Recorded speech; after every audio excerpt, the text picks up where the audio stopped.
I'm Vin Armani, the Chief Technology Officer of CoinText, and I wanted to take some time and give a little bit of an update to our users. As some of you may know, we have been, for the last couple of months, testing a new integration. We've sort of teased it. We haven't really made a public announcement. One of the reasons why is because we were unable to due to the partners that we were working with.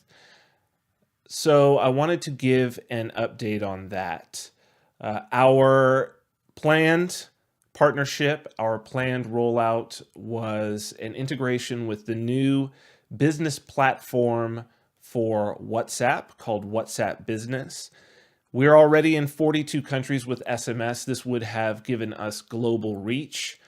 I say would have because although we had agreements signed and fees paid, and our system was tested in probably a dozen countries and working very, very well.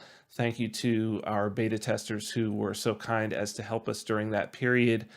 We were informed last week by our service provider through whom we were doing our WhatsApp integration that they had been notified by Facebook that any and all applications dealing with the transfer of funds, be that crypto or fiat, any sort of money-related applications were no longer going to be considered for integration into WhatsApp or any of the other messaging platforms that Facebook controls. So this came out of the blue.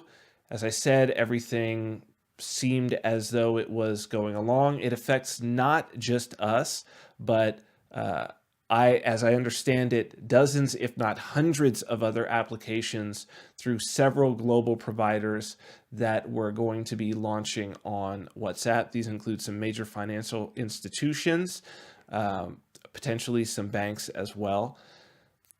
Why Facebook made this decision and without any notice, I can only speculate, but I personally would presume that this could have something to do with their rumored cryptocurrency release, Facebook coin, if you will, something to that effect.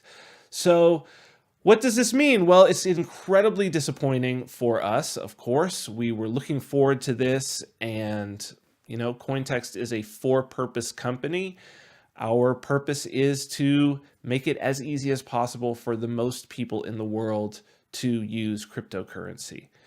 So this is a bit of a setback for us, but I think for some other applications in the space that we're also going to try to do the same thing. I believe we are going to be the first to release, as we were informed of this literally days before we were set to go live.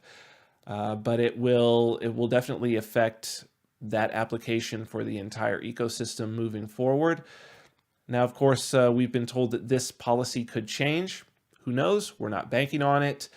What does this mean? Well, while that is a setback, and it was a major part of what we had planned for this year, it wasn't the only thing that we had planned, and it does not affect our secondary milestones that we were planning on pushing toward, so it only just moves them closer.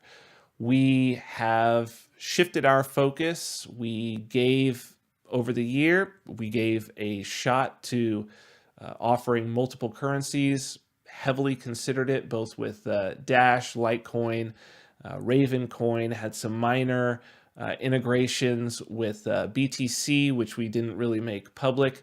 Decred, we also launched them in the US and Canada. We are moving our focus back heavily onto Bitcoin Cash, where we started. We do feel that it's the network that has the best opportunity to be peer-to-peer digital cash for the entire world, and that's what we are dedicated to. There was always the question about putting our service onto a platform as centralized as WhatsApp. The trade-off was 1.5 billion users and access to some of the neediest populations we felt. So we were willing to make that trade-off.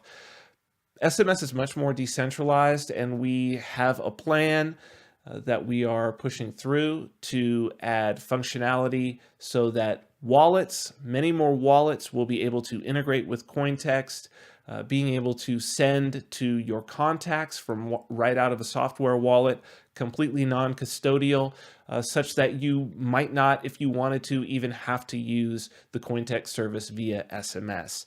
So that will be moved up, and that will be coming this year, and we're very, very excited about that. I just want to say thank you to everyone through this last year. It's been just over a year that since CoinText launched in public beta, who has been a user, who has been a tester in the dozens of countries and dozens of languages that we now support. All of the people who supported us in this rollout for WhatsApp, thank you to all of the testers for keeping it secret as we asked you to. We had been sort of embargoed by Facebook from being able to announce that, that we were doing this integration on WhatsApp. So we had to keep that kind of hush-hush. Thank you to all of you beta testers who helped us to abide by our agreements in that regard and kept your lips sealed. And thank you to the entire community that's been a supporter. I know that CoinText has onboarded tons of people. You've onboarded your families, your friends. I can't tell you how many people have said, oh, this is how I was able to get my mom Bitcoin, or my aunt, or my grandma. We're looking forward to continuing to make Bitcoin Cash easy to use for the entire world, to make it even easier, to expand our service, and to bring you more products. We've got a lot up our sleeves and things that I'm very, very excited about bringing to you this year. So that is the update. Unfortunately, no WhatsApp, but certainly not the end of the product offering for CoinText. So thank you guys all, and I will be back hopefully next year with a great update for our second year of operation here at CoinText.